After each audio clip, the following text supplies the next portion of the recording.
بسم اللہ الرحمن الرحیم۔ محترم ناظرین، السلام علیکم۔ حضرت رابعہ بصری رحمۃ اللہ علیہ کے حالات زندگی۔ حضرت رابعہ بصری رحمۃ اللہ علیہ دنیائے تصوف کی ایک جلیل القدر شہرہ آفاق اور نامور ہستی ہیں، جو روحانی پیشواؤں کی کہکشاں میں ایک روشن ستارے کی طرح ہیں۔ آپ پیکر صبر و رضا اور علم و عرفان کا سمندر تھی۔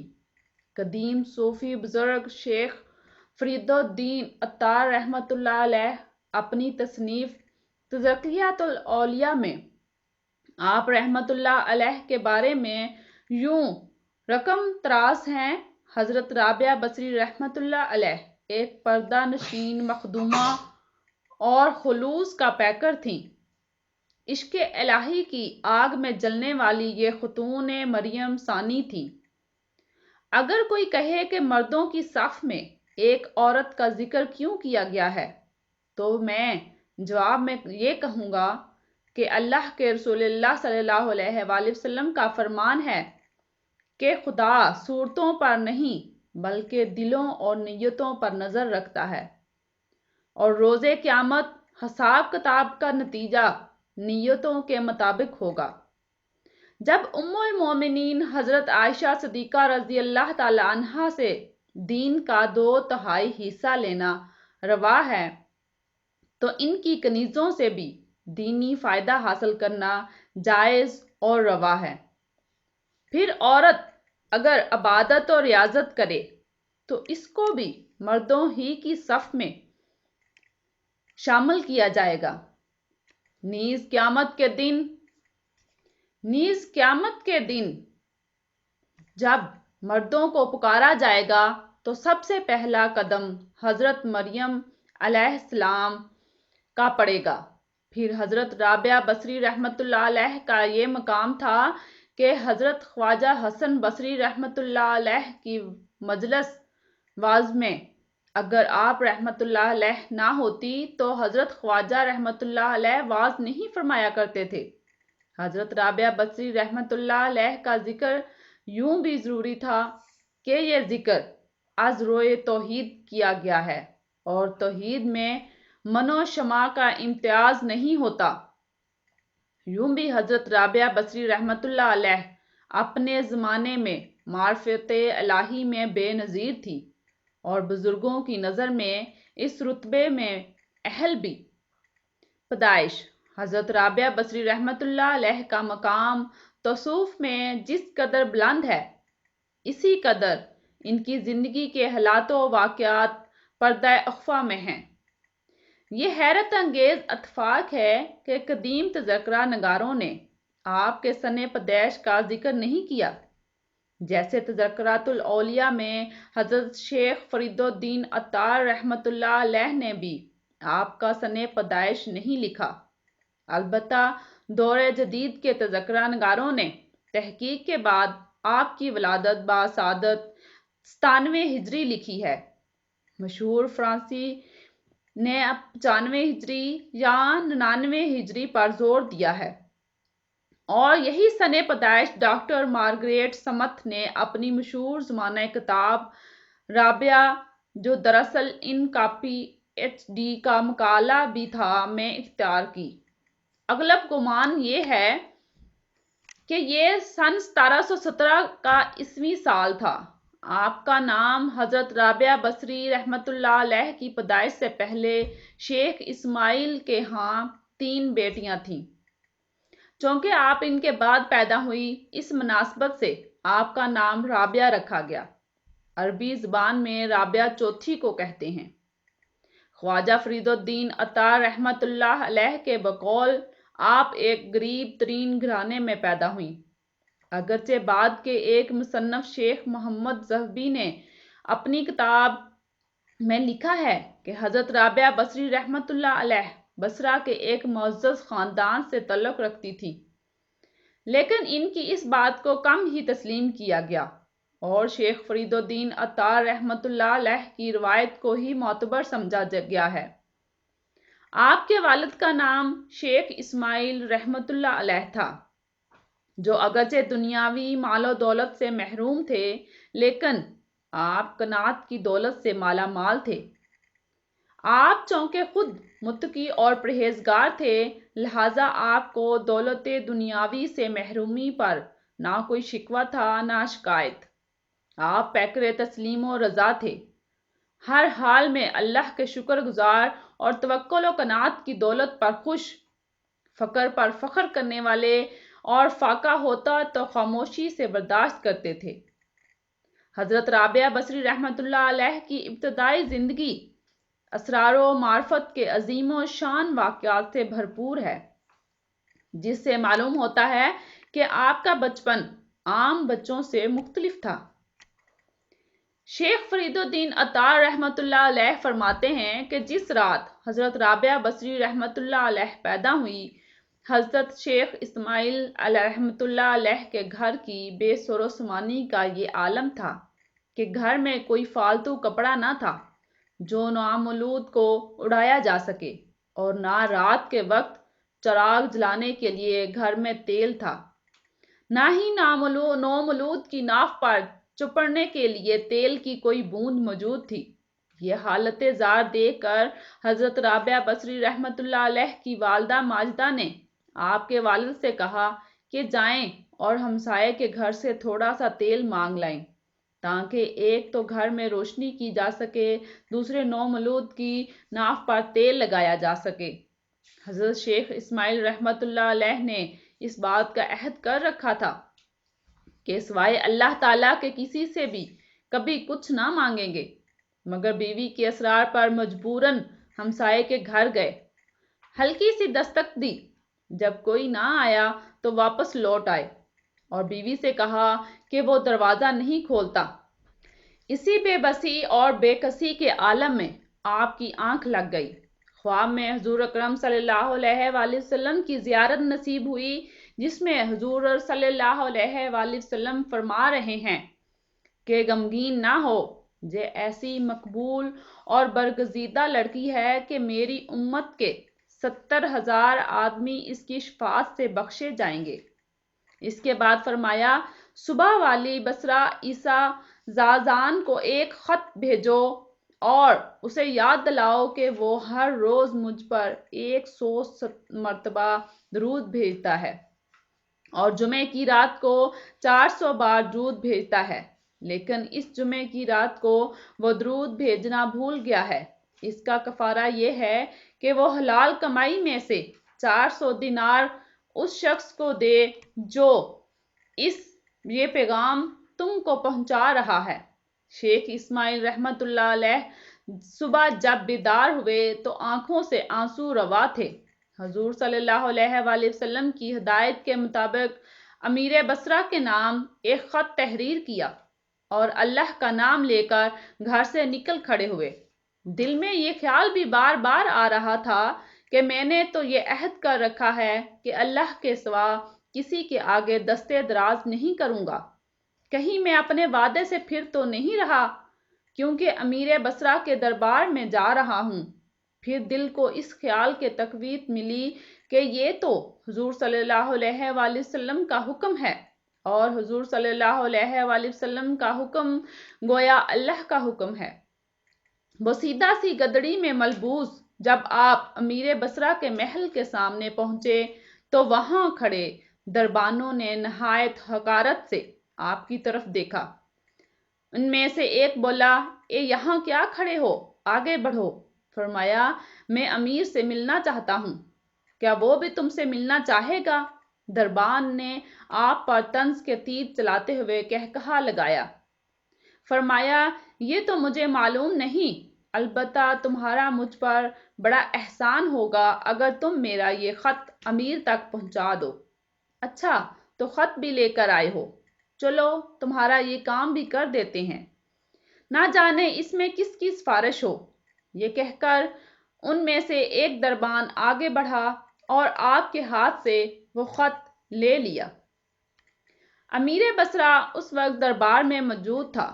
دربان نے دربار کے آداب بجا لائے اور اجازت لے کر وہ خط امیر حمزہ کے سامنے رکھ دیا۔ امیر بصرہ نے یوں ہی کاغذ کے ٹکڑے پر نظر ڈالی تو گھبرا کر اپنی جگہ سے اٹھ کھڑا ہوا۔ بولا، وہ معزز شخص کہاں ہے اور یہ خط تمہیں دے کر چلا تو نہیں گیا؟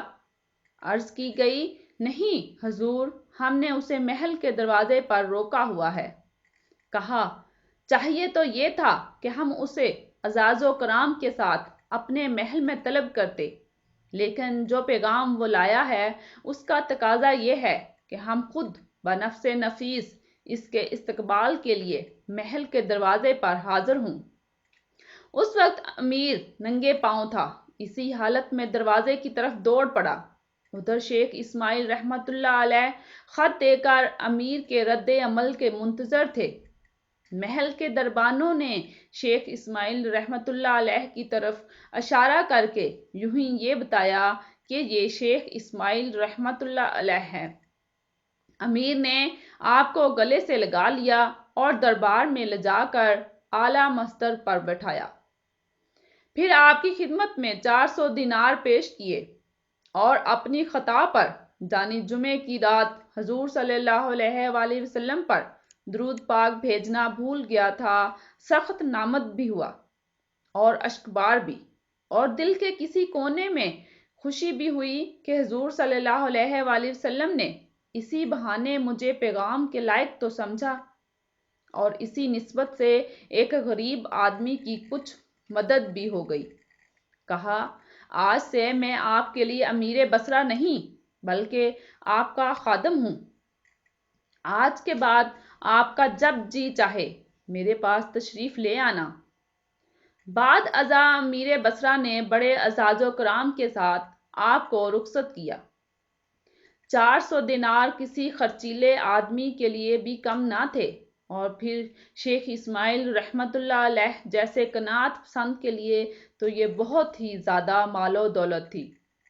آپ نے خدا کا لاکھ لاکھ شکر ادا کیا اور کھانے پینے کا ضروری سامان خرید کر گھر کی راہ لی۔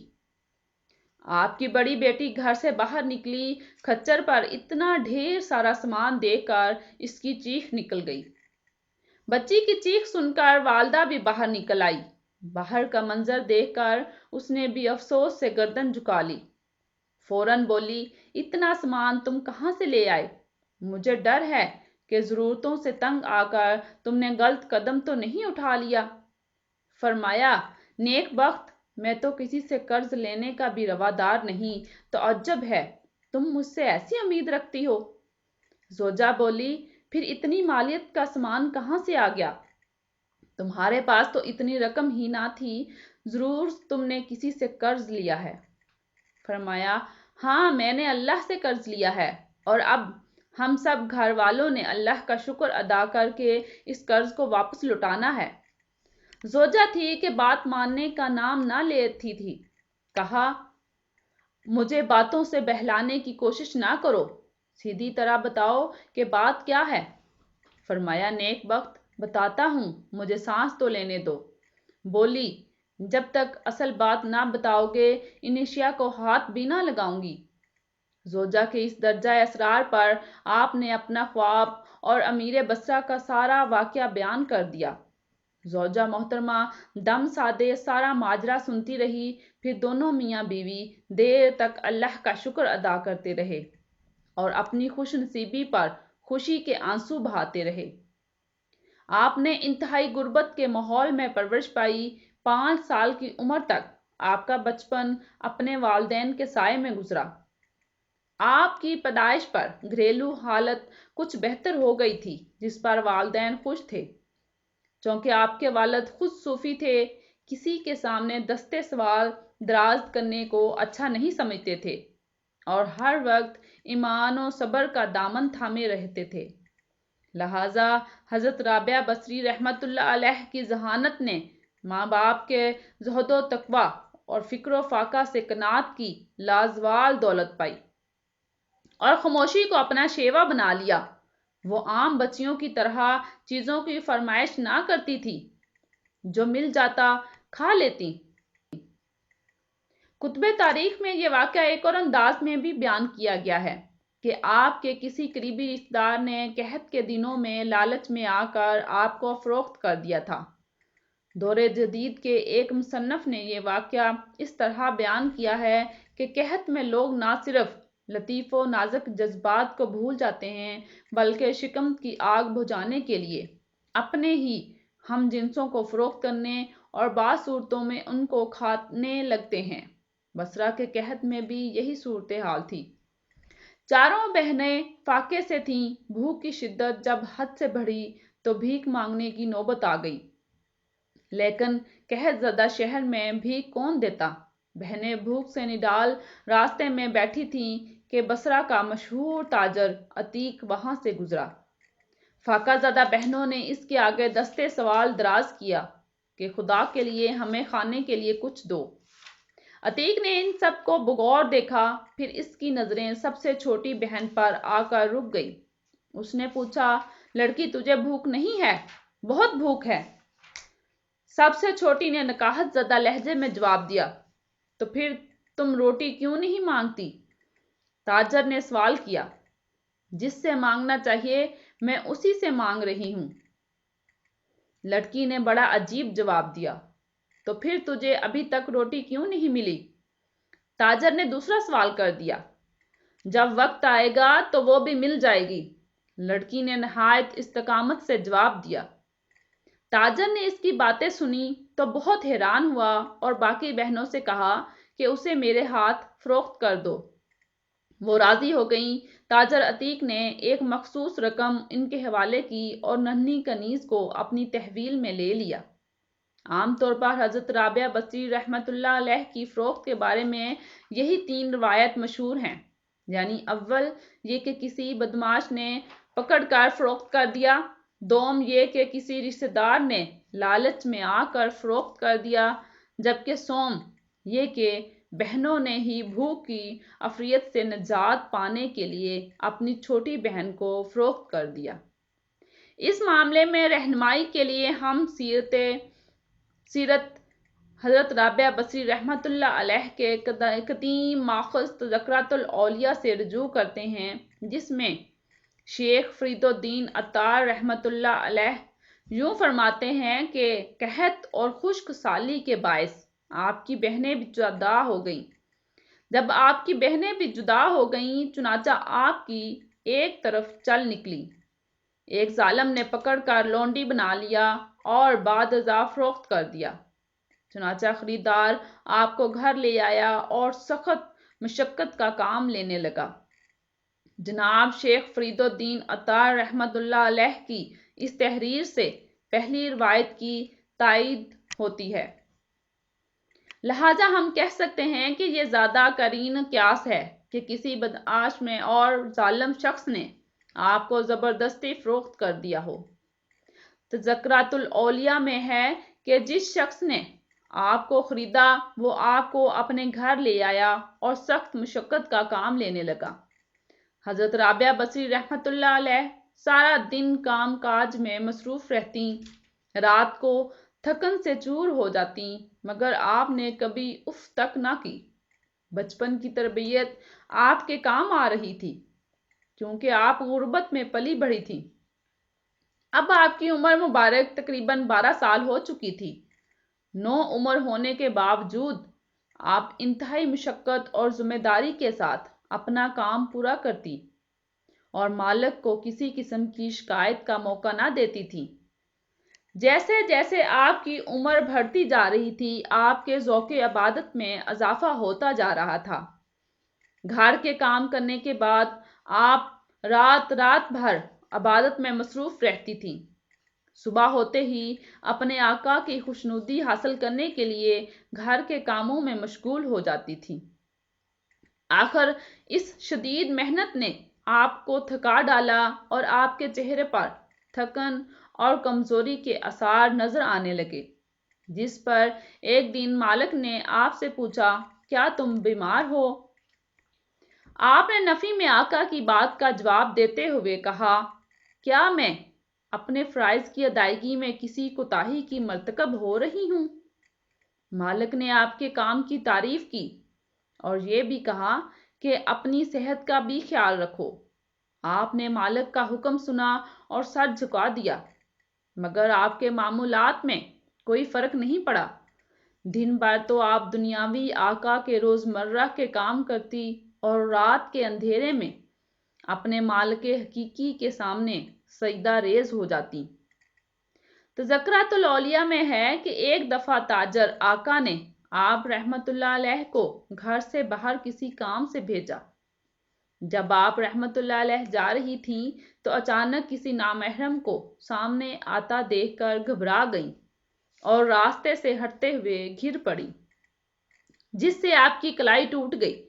تکلیف کی اس حالت میں آپ رحمت اللہ علیہ نے خاک پر ہی سر پر سجود ہو کر دعا کی کہ یا الہی، اگرچہ میں غریب، بے یار و مددگار، دست شکستہ قیدی ہوں جسے ان میں سے کسی بات کا غم نہیں، اور میں ان باتوں کی پرواہ نہ کرتے ہوئے صرف تیری رضا کی طالب ہوں، مجھے بتا کہ تو مجھ سے راضی ہے کہ نہیں۔